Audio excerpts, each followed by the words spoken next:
हर हर महादेव भक्तों, श्री शिवाय नमस्तुभ्यम। कल 25 फरवरी को भौम प्रदोष व्रत है। मंगलवार को पड़ने वाले व्रत को भौम प्रदोष व्रत कहते हैं, जिसकी कथा कुछ इस प्रकार है। एक नगर में एक वृद्धा रहती थी। उसका एक ही पुत्र था। वृद्धा की हनुमान जी पर गहरी आस्था थी। वह प्रत्येक मंगलवार को हनुमान जी की आराधना करती थी। एक दिन हनुमान जी ने उसकी श्रद्धा की परीक्षा लेने की सोची। हनुमान जी ने साधु का वेश धारण कर वृद्धा के घर गए और पुकारने लगे, कोई हनुमान भक्त जो मेरी इच्छा पूर्ण करे। पुकार सुन वृद्धा बाहर आई, बोली, आज्ञा महाराज। हनुमान जी बोले, मैं भूखा हूँ, भोजन करूँगा, तू थोड़ी जमीन लीप दे।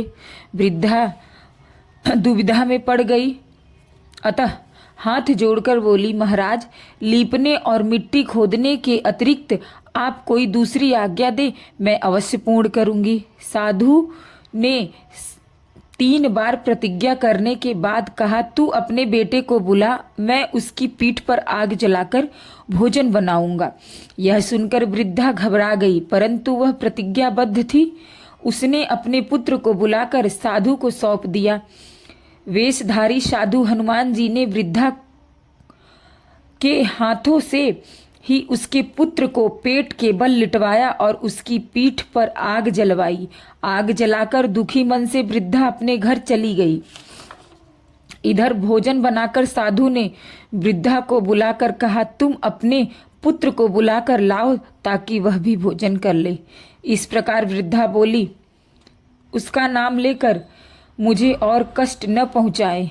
लेकिन जब साधु महाराज नहीं माने, तब वह वृद्धा ने अपने पुत्र को आवाज लगाई। अपने पुत्र को जीवित देखकर आश्चर्य हुआ। वह साधु के चरणों में गिर पड़ी। हनुमान जी ने अपने वास्तविक रूप में प्रकट हुए और वृद्धा को भक्ति का आशीर्वाद दिया। इस प्रकार भौम प्रदोष व्रत की कथा समाप्त होती है।